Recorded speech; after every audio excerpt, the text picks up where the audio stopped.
Hi, welcome to the Spiritual Principles Made Practical podcast. Today, we're really lucky to have as our guest Michael Kohan. He's a certified life coach, and he really has cottoned onto something that I think is so valuable, which is that the answers to all of the issues lie within his clients, and he's developed an expertise at drawing that out. And so I'd like to, if you could give us a little background about yourself and how you came to do this and how you work and all that good stuff. Sure. Nice to meet everyone. Glad to be here. While you were doing the intro, if you saw me darting around looking at my eyes, I was just putting my computer on Do Not Disturb, so you won't hear any noise in the background. I got into coaching in a very roundabout way. Started off when I was in college. I went to Rutgers. I graduated from Rutgers with a degree in psychology, a degree in sociology, a master's in psychology, and a minor in business. And I was going to be a therapist, but I really didn't like therapy. I hated sitting there and listening to people without being able to have a conversation. It was a very one-sided modality. And I didn't really know what I wanted to do with my life. And a friend of mine lived in New York City, and he suggested I move into New York City.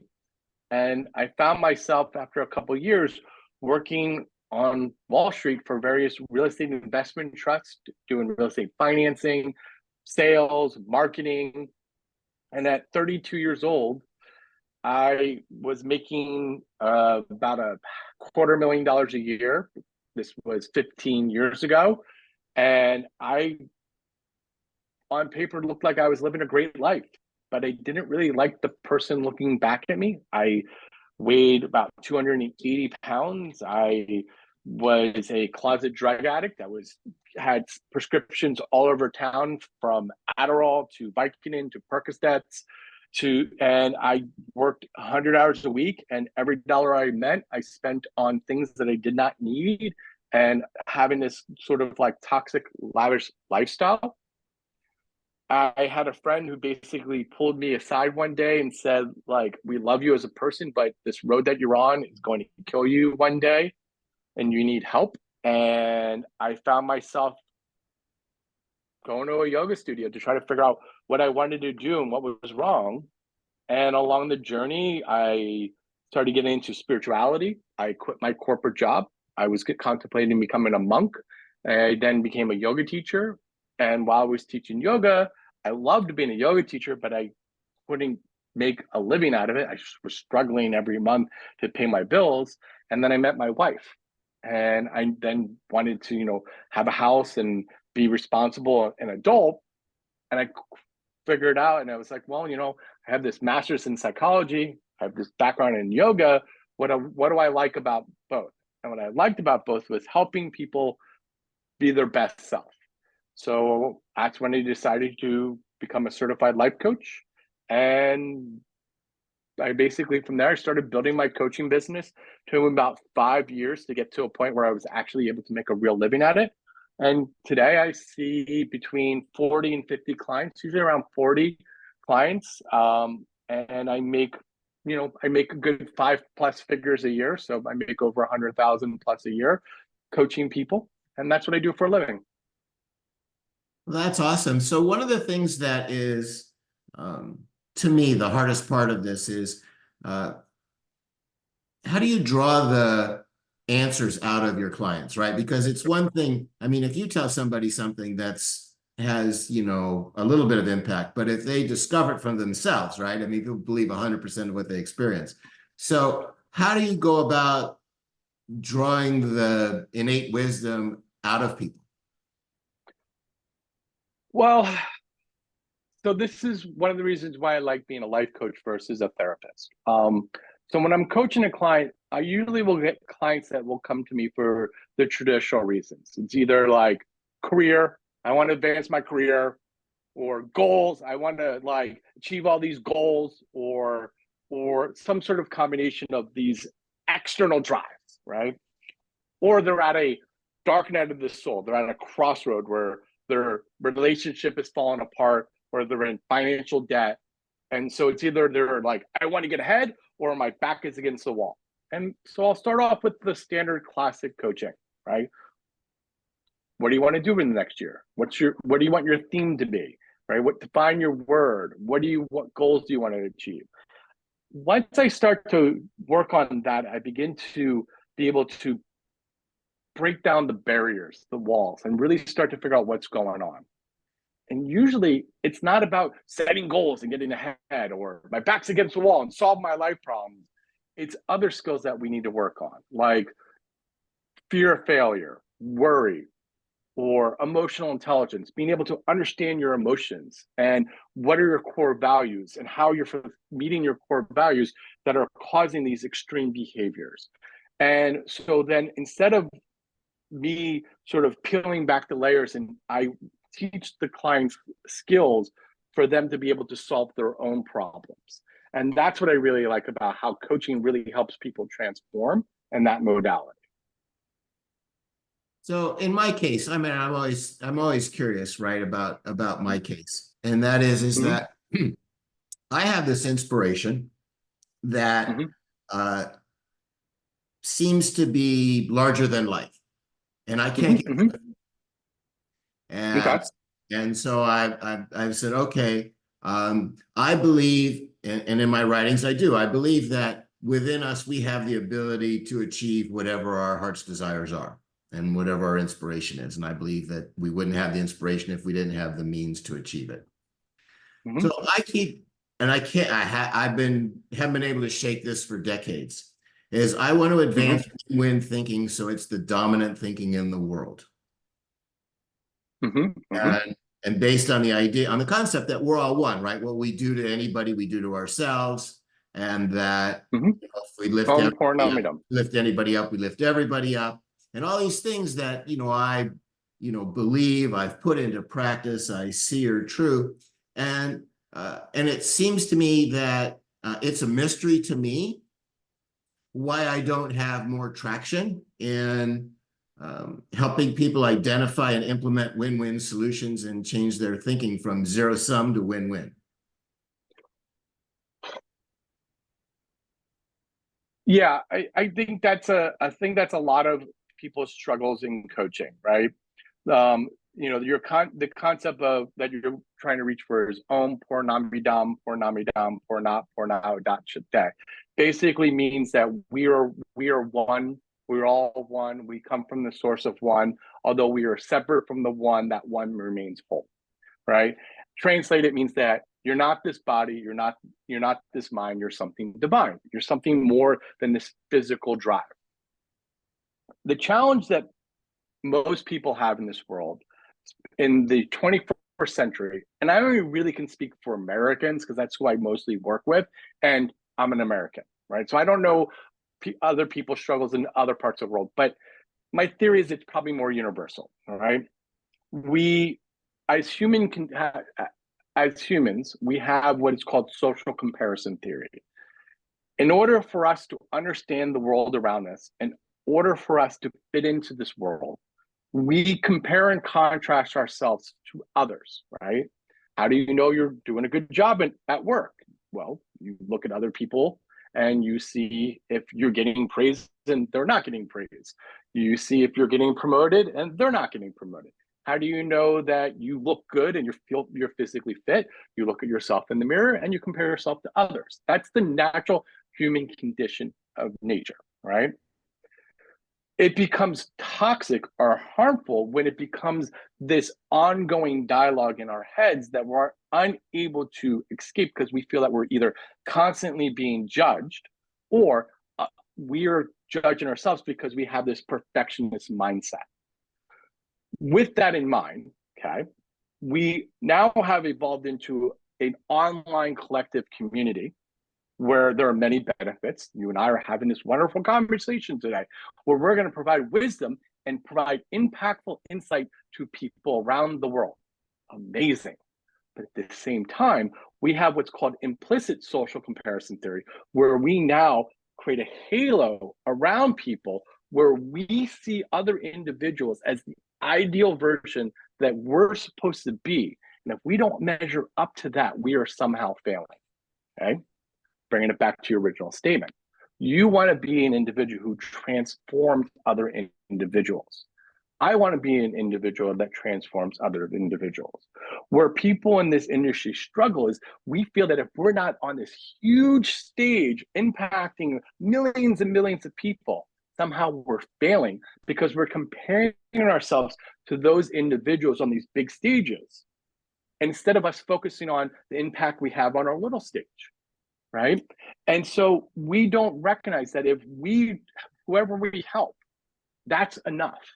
And so we compare ourselves to the extreme version of what we think we're supposed to be, and anything less than that, that we're somehow failing, right? So then we begin to criticize ourselves. And instead of looking at the things that we have accomplished, like this podcast that I'm on, like this is an amazing thing that you have this show, but it's not, maybe it doesn't have 1 million downloads. So somehow we failed. I don't know, but that's why people sit there and say, why can't I get traction? Because we don't recognize the traction that we have already had. The second part of that is what's called the 6 stages of change when it comes to what's called solution-focused problem solving, right? Stage 1 is preconception, stage 2 is conception, stage 3 is determination, stage 4 is action, stage 5 is maintenance, stage 6 is relapse. So as part of our human condition, as we're working on trying to build our business, our platforms, we will continually have these relapses where we continue to backslide. So we have this mindset that whatever we're trying to work on, if it's not working, we give up. And that's that relapse. And so some of us will take 2 years to be successful, and some of us will take our entire lives. So instead of worrying about that traction of being that larger than life impactful individual, focus rather on the impact that you have with gratitude, and recognize that at times it's going to take you longer to get to that end result that you may or may not reach in this lifetime. Well, I have to say I really relate to that because I recently identified and created this win-win solution, and as I communicated it to this lady, there was such an opening of our hearts and stuff. We were both in tears. There was so much warmth and stuff, and it's just been, a wonderful, transformative, life-enhancing change for me, my wife, and this person, and so it's really I relate to that, and that was just really tremendously uplifting, and I understand, and I really identify and accept what you say is that, okay, well, to the extent that I can do that, that's wonderful in and of itself, and I hear that. And there are other aspects that I have that are sort of in more supportive of what you said, and sort of less supportive of my idea that I have to sort of achieve this huge end to be successful. And one of the thoughts that I have and I've used pretty successfully is that the most efficient way forward is to be more accepting of where I'm at right now. So I did a lot of meditation and working on, okay, how did I create this huge win-win in my life? And it was really just by acting on thoughts that were imbued with love and joy and peace. Those are sort of my big 3, right? I define kind of success as eternal love, joy, and peace. If you have that, then you've got everything of value in my mind, in my world. And so I'm going about it in that way, but I'm still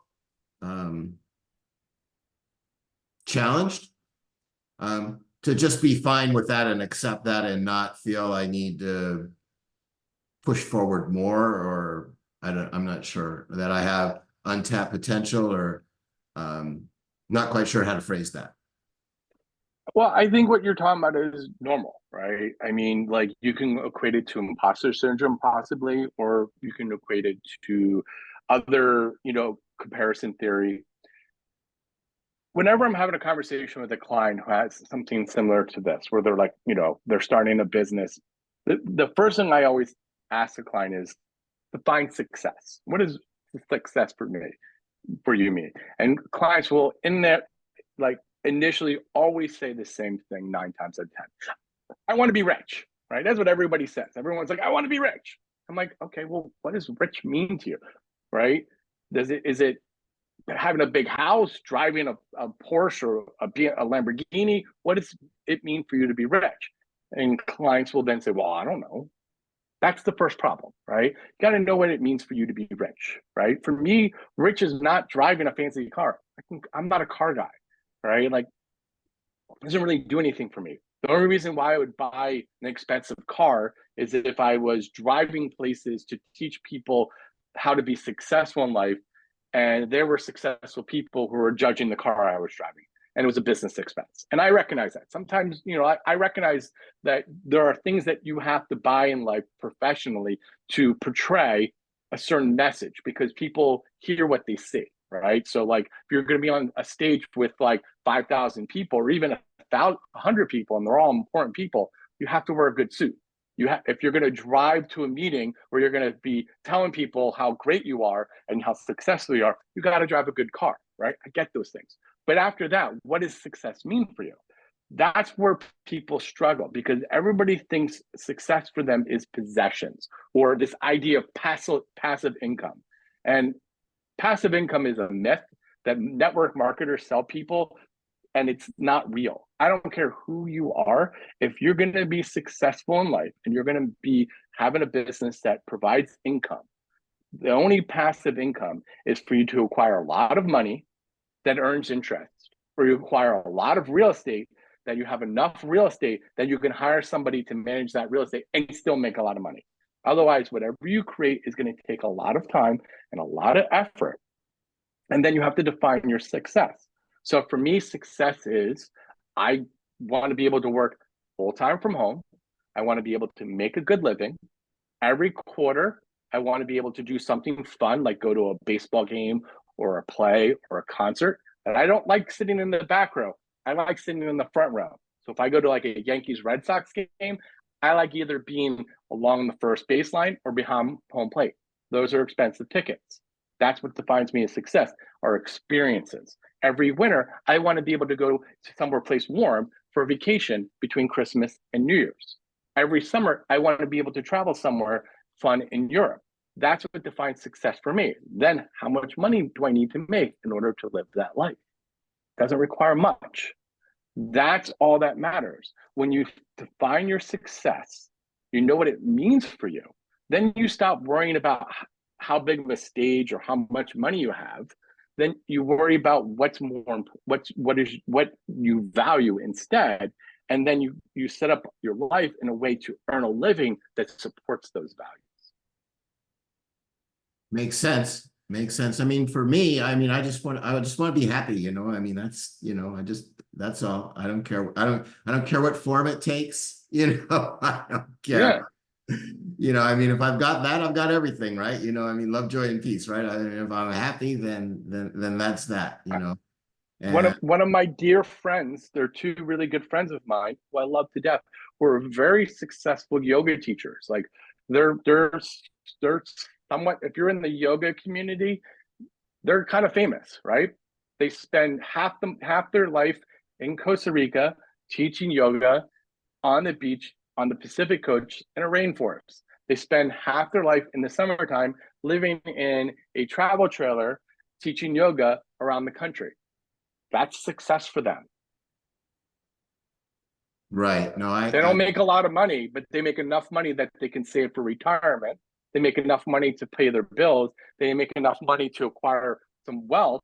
They make enough money to have health insurance. They make enough money to enjoy their life, but they're not driving fancy cars. They're not living in a big house. That's not important to them. All right. I have another client who I love to death, who for him, success is having a big house, right? That's what he wants. He wants a big house. That's what he values, a big giant home. Nothing wrong with that also. It's what it means for you, right? And the goal is to find fulfillment, right? We have this idea, and we over-index on emotions. And this is something I teach clients.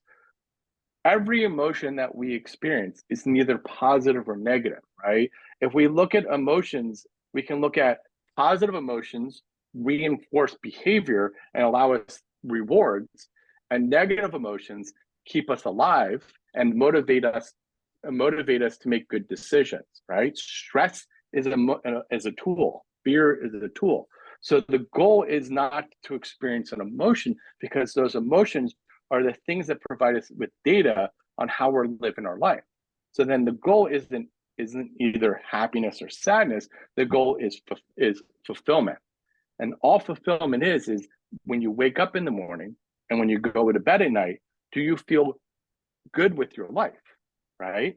It doesn't have to be like you have this amazing career. It doesn't have to be that you have an amazing, lifestyle. It means that when you wake up in the morning and when you go to bed at night, you feel good. And your passions, which could be work, exercise, whatever it is the energy and the tools that allows you to live a fulfilled life.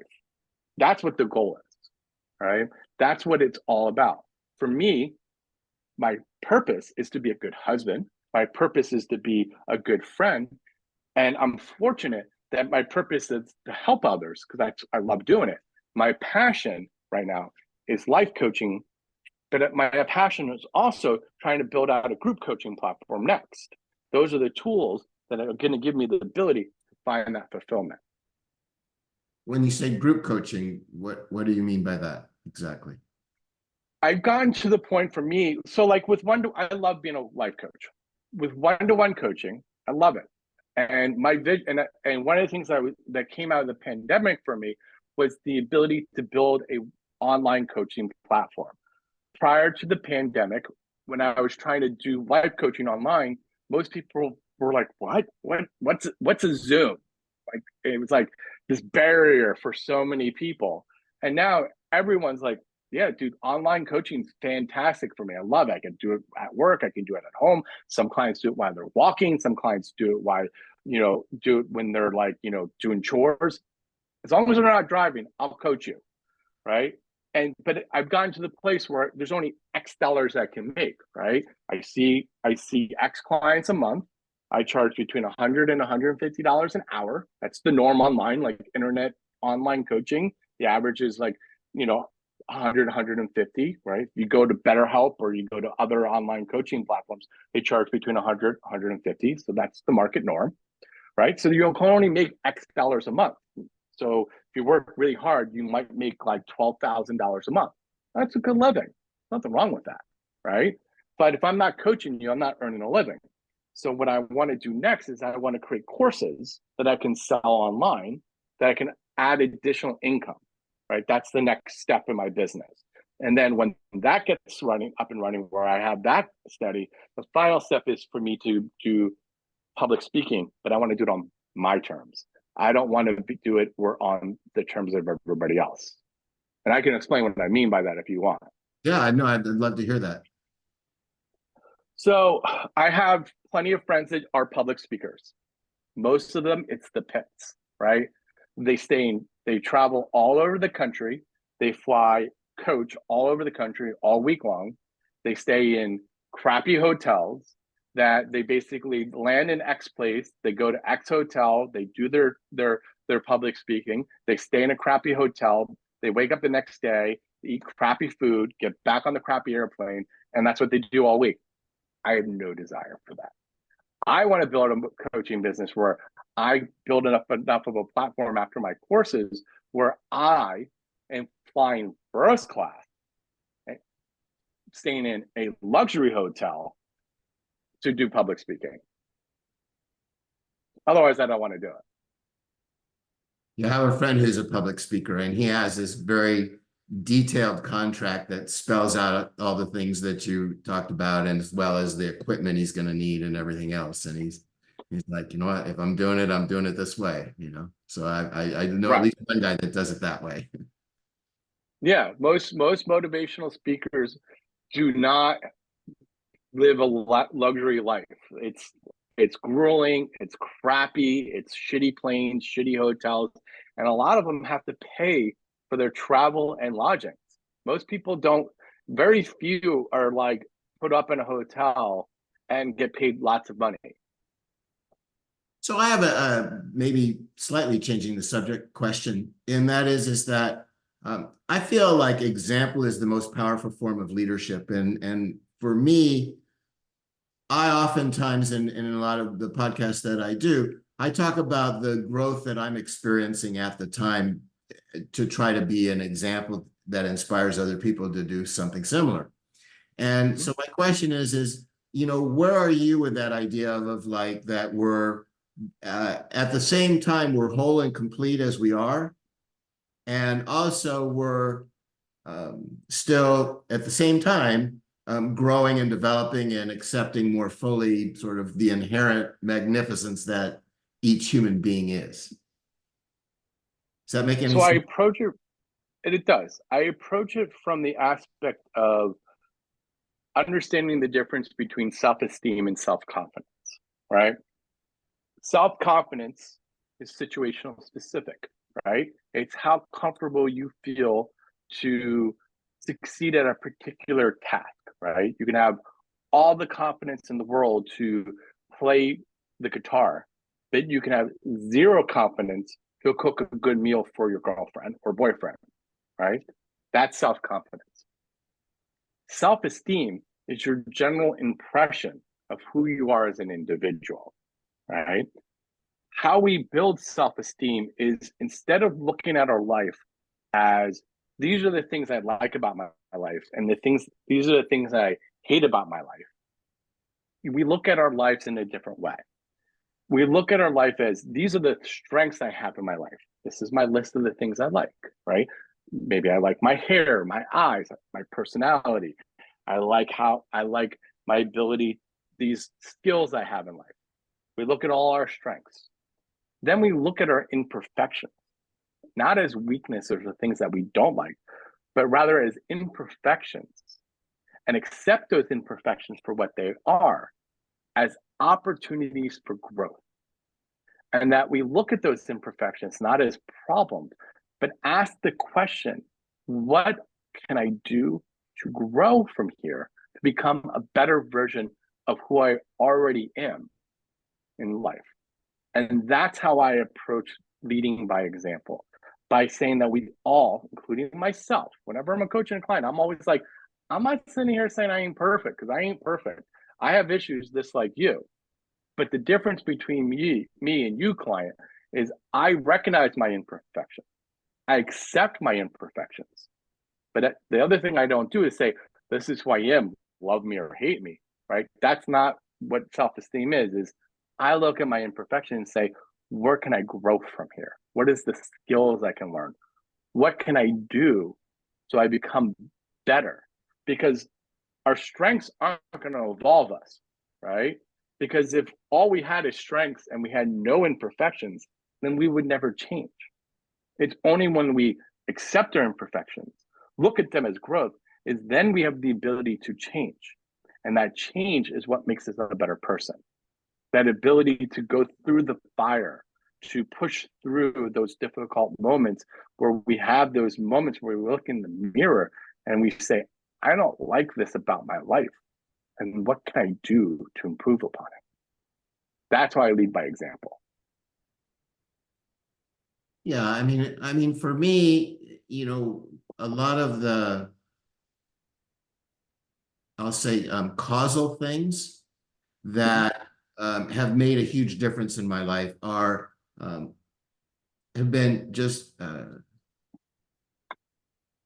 accepting more of, in a lot of cases, the thoughts that I have that were unconscious before, and being able to put those thoughts on the table. I remember, so there was a time, I mean, this was 1997, so it was back a while, but I used to think that if I shared with people that I had a spiritual orientation to life, that everyone would write me off as a wacko and I'd be lonely and not have any friends and would not be good. My wife would be the only person I could ever talk to.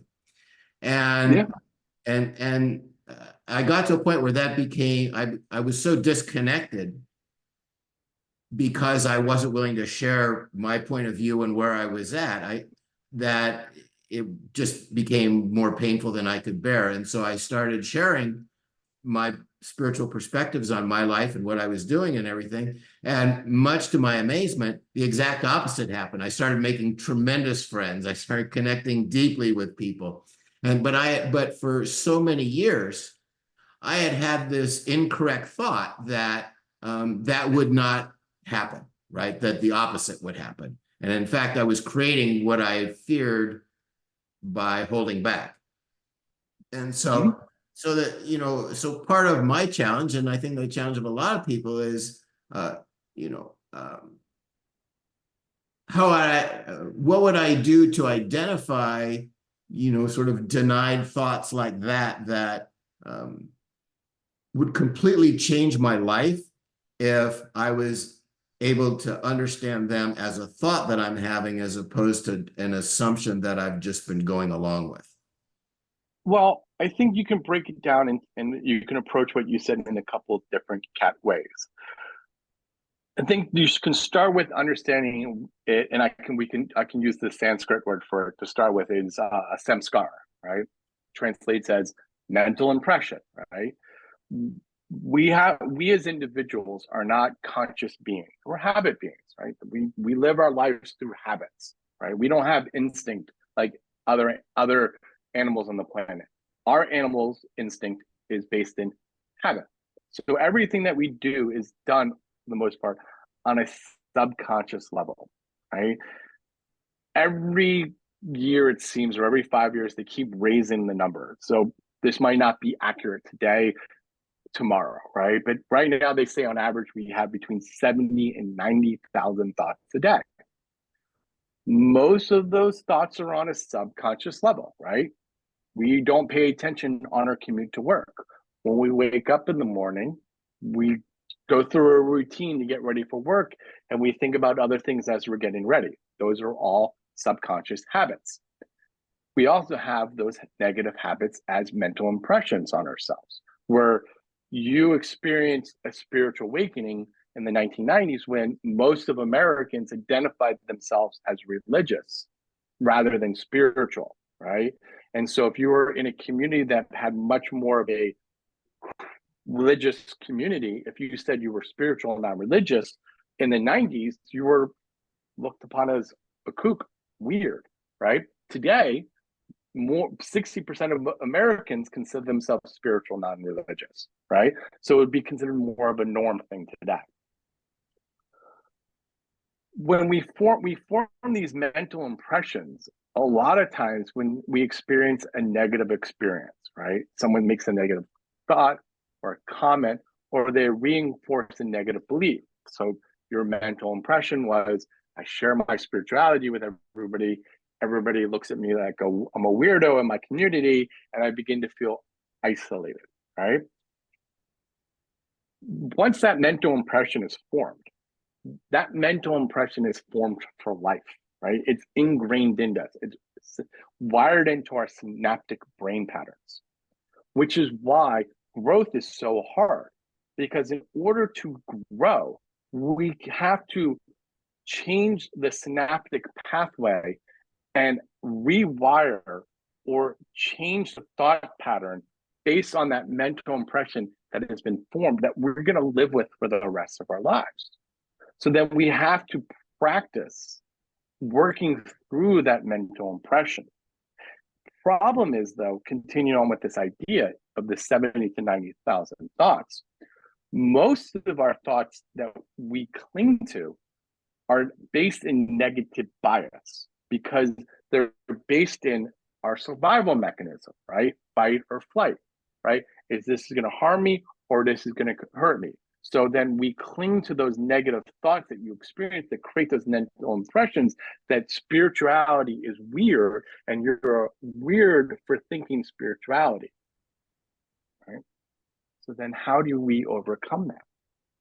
Well, through a lot of hard work, examining the mental impression, understanding ourselves through emotional intelligence, understanding negative biasing, working on self-criticism, understanding internal versus external criticism. But it's also to understand that change is one of the hardest things in life because how do we identify ourselves? We identify ourselves as humans on basically where we're from. Like, I'm from North America, I'm white, I'm black, I'm male, I'm female, I'm binary, I'm non-binary. We identify with what we do for a living, right? I'm a doctor, I'm a lawyer, I'm an entrepreneur, I'm an influencer, I'm a secretary, I'm a mechanic, and we identify with our community. Everybody else around you does the same thing. So if you have a negative mental impression that has been defined by your community, that is rooted in your origins of your narrative of where you came from, the only way for you to grow out of that is to begin to change. And as you change, then you begin to create a new community, a new identity. The people around you will begin to pull you back from that because you're a part of their identity. And so you have to recognize that as you evolve, sometimes the people in your community aren't going to serve in you. That, like you said, once you begin to work through those negative mental impressions through self-examination, personal growth, spirituality, mindfulness practices, understanding your nature, you will then begin to create a new community that accepts your narrative. And that you begin to realign with it. Which is why, as individuals, if we're growth minded, we are always changing our social dynamics because we're always growing and growing and growing, right? And we just have to accept that, right? That's just part of the condition for a lot of people. Most people are not like that. And so we have to accept that they're not going to accept the changes that we're going through. So then we, as it says in the Bhagavad Gita, be mindful of the wisdom that you are receiving and share it with only those who are willing to receive it without judgment.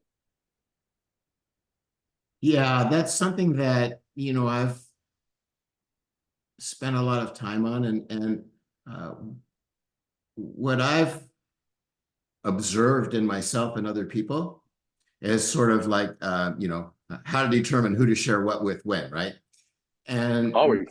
and what I found is that, and I'd be curious to hear what you have to say about this, is that when I'm in a really centered, peaceful state in the present moment, really anchored well, right? That whatever spontaneously comes out of my mouth, whatever I think, say, and do in that deeply centered state has really been optimal. And I find myself choosing just the right words, just the right intonation, just the right timing, just the right everything to communicate whatever is optimal for that situation. And my clients, I help them identify times where they've done that unconsciously. They haven't really been aware that that's what's going on. But when I ask them about, I have this one client and he's like amazing at meetings. He can reorient the focus of the meeting to be more productive and get back on track when people are off on tangents and so forth. And I mean, and he does it routinely, right? And he just always comes up and I said, think about it. Are you thinking about what you're going to say in those circumstances before you say it? And he says, oh no, absolutely not. It just comes, And so what I'm finding both in myself and in my clients is that when I can be, deeply centered and present, that it answers that question of who, how, and where to share what with. Well, we can call it mindfulness if we want to go spiritual, we can call it mindness or samadhi, right? Like in yoga, we can call it a state of samadhi, right? Right. And in spiritual psychology, we call it mindfulness. I like to call it, when I'm working with clients, emotional intelligence, right? Like, I'm not a big fan of personality tests. I don't believe in them because I believe that we are fluid, we're not fixed. But what I do coach is on emotional intelligence, right? Emotional intelligence can be defined as when an individual can correctly label their emotions and discern those feelings, apply critical thinking to the situation, to then pick the correct behavior to come up with to have the best possible outcome, right? Put simply, when you're in a state of high emotional intelligence, you are able to experience your emotion, right? I'm experiencing anger, I'm experiencing fear, I'm experiencing happiness. I can apply critical thinking and I respond to the situation. And when I'm in a low state of emotional intelligence, meaning I'm out of balance, I'm emotional, or I'm tired, I experience emotion and react to the situation, or I have a thought and I react to the situation without regard to other people's emotions. And so when we're in a state of high emotional intelligence, that's when we're able to respond appropriately. The question you want to ask yourself is, how do we understand emotional intelligence? What I find with most clients when I'm going through that exercise, and I'll give them in the coaching session, I'll say, okay, over the next 30 seconds, name as many emotions as you can. There's like 30 core emotions, and they'll struggle with giving me 5, right? That's why people are more reactive rather than responsive, is because most people aren't aware of the emotions that they are experiencing. This goes back to this fight or flight, right? We over-index on avoiding negative emotions, quote unquote negative, and only trying to experience positive emotions. Meaning anytime we experience anger or stress or anxiety or fear or worry, these are bad. Get rid of them. And we only should be happiness, joy, fun. And what I teach clients is every emotion is valid. Worry is a valid emotion. All worry it is that you are uncomfortable with a situation because you don't know what's going on, what is happening, how to respond to a situation, or what the outcome will be. And once you understand the emotion, like worry or fear, which is a combination of which is a biological response, or anxiety, which is a combination of worry and fear, then you're able to understand what's going on around you. And then you can use your brain. That's how you were able to, when you're in that state of like equilibrium, where what you come out is wisdom, is because you're experiencing that high state of emotional awareness, right? Where we come out of balance is when we're misaligned because we lack self-awareness, right?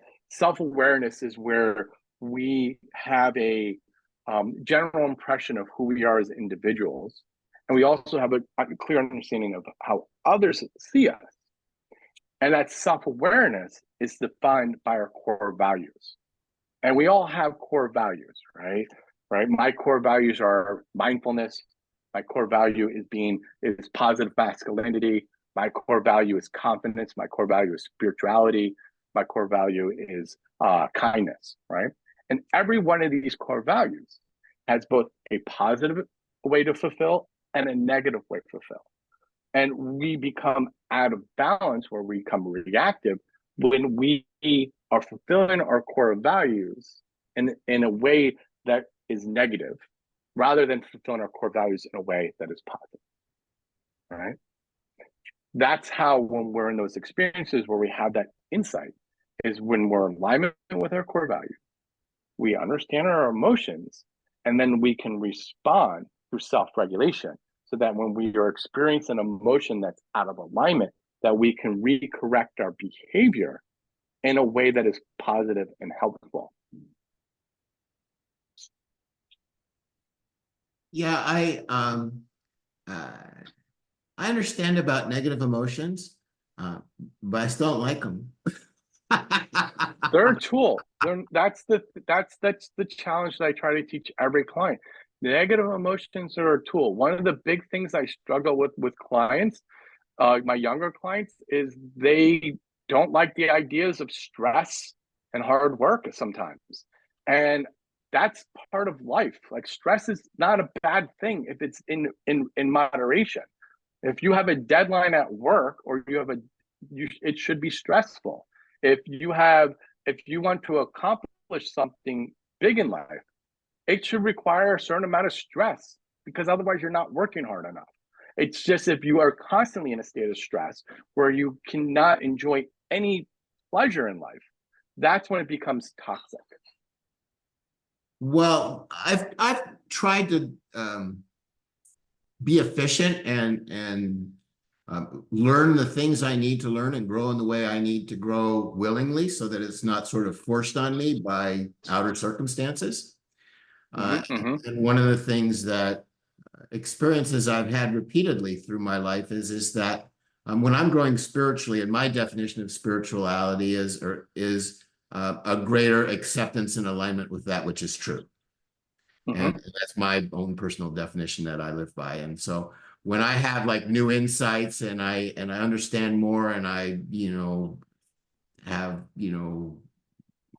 greater internal resolution, then I always come away with this tremendous sense of peace and well-being.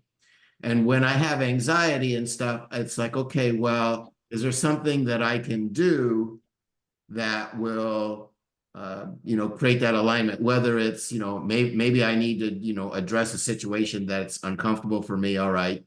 And, and then I tell myself, you know what, worrying about it is going to be a lot worse than addressing it. Let's just do it, and so I go have these processes that I go through to, that I believe are imbued with accurate thinking, such as, worrying about it is going to be a lot more painful than just doing it. Of course. No, of course. To get over procrastination. And I've sort of proven that to myself to be the truth. But I'm trying, in my life, I've tried to,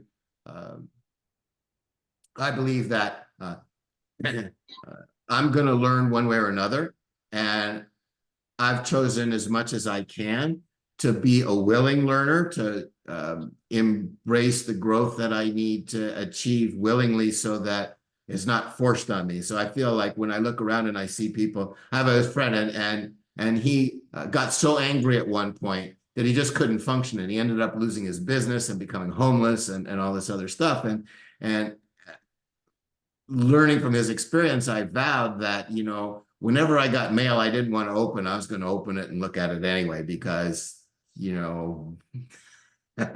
well, the issue is dealing anger. with it now could turn into a whole lot worse later. Right. The issue. So like I do coach clients who have anger issues. And one of the things I'll coach them on is like, anger is not a bad anger. The emotion of anger isn't the issue. When you experience anger, it is because you perceive that you're being wronged in some situation, some way. Right. So anger isn't the issue. It's what you do after anger. Right.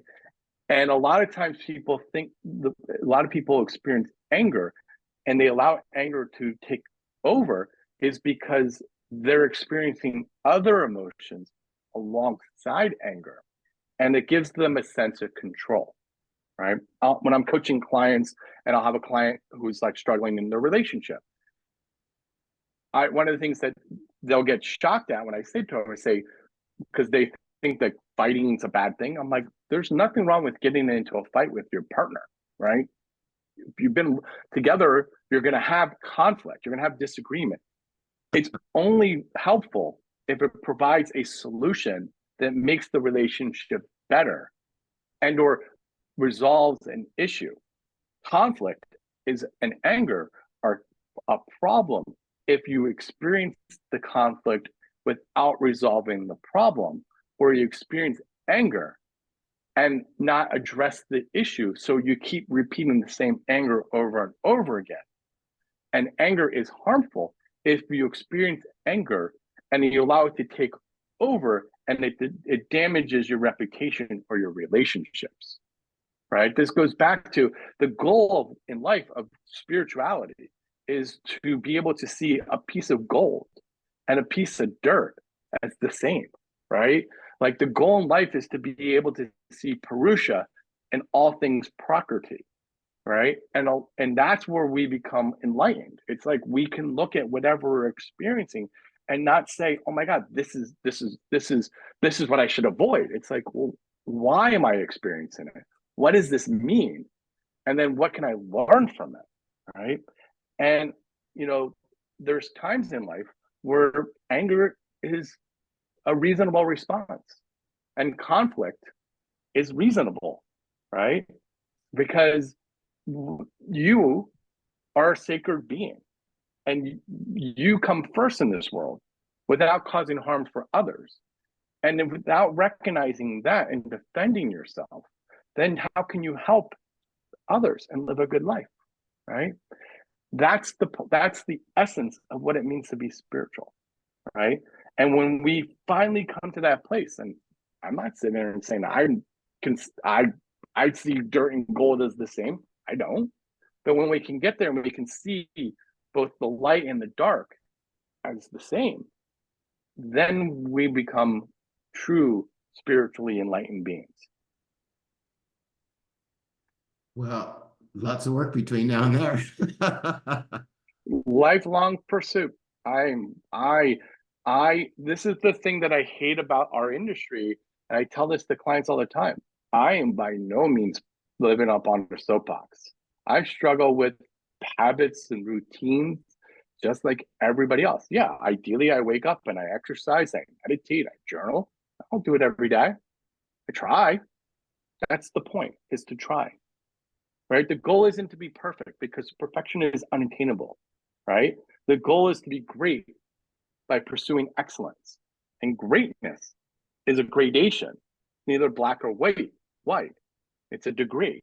And excellence is what you determine. One last thought I want to get your opinion of. Because I worked hard at trying to reconcile this idea that we're all, spiritual beings who are whole, perfect, and complete as we are, and this idea that we all have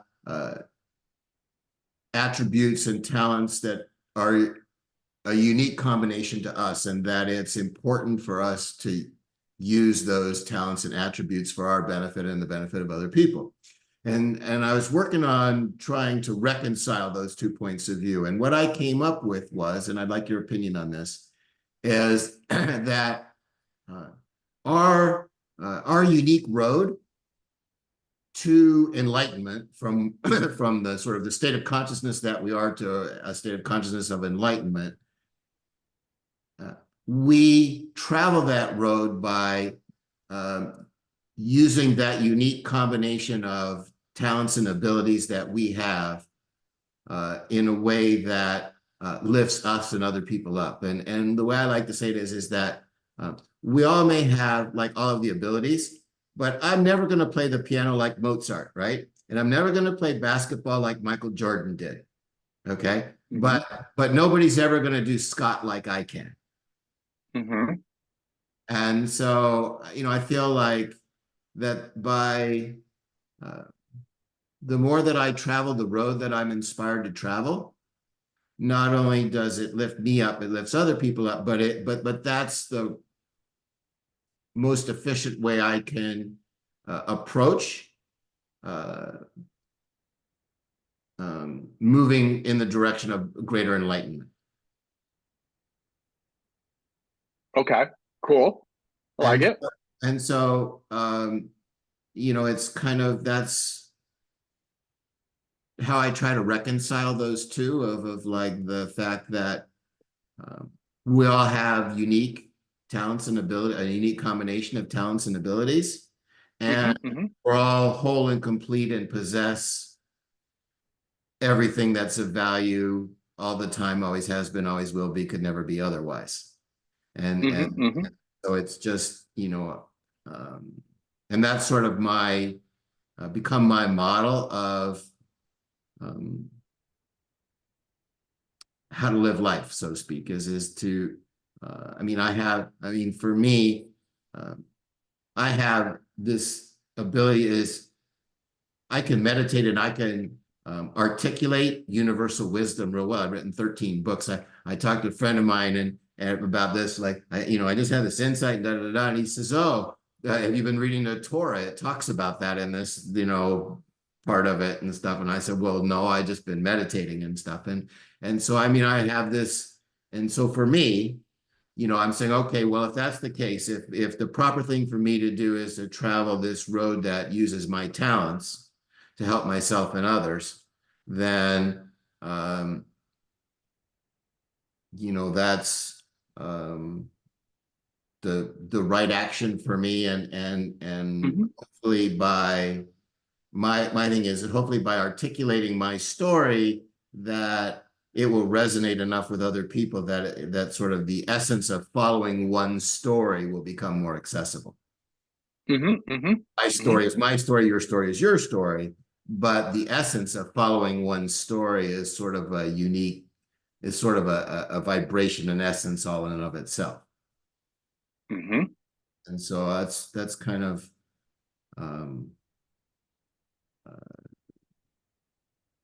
I don't know. I guess my approach to life, is what I would say. I think it's a great approach to life. Yeah. Yeah. I think that's a great approach to life. I think, I think we just have to recognize this, right? We all doing the best that we can in life, right? It's to have compassion, right?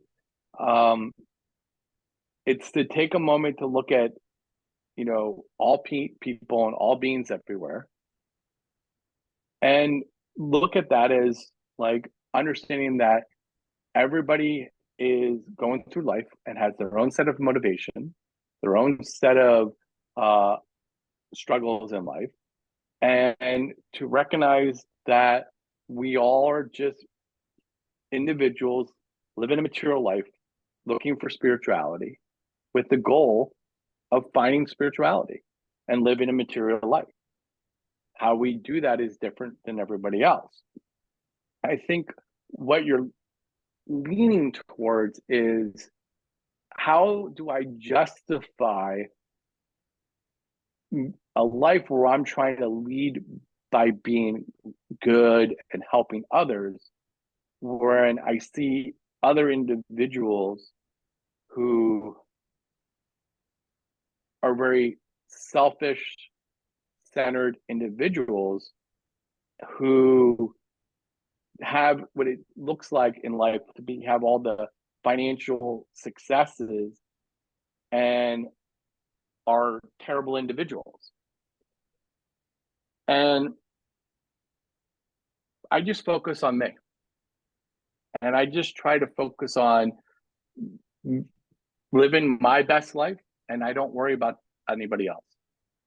Makes sense. Makes perfect sense.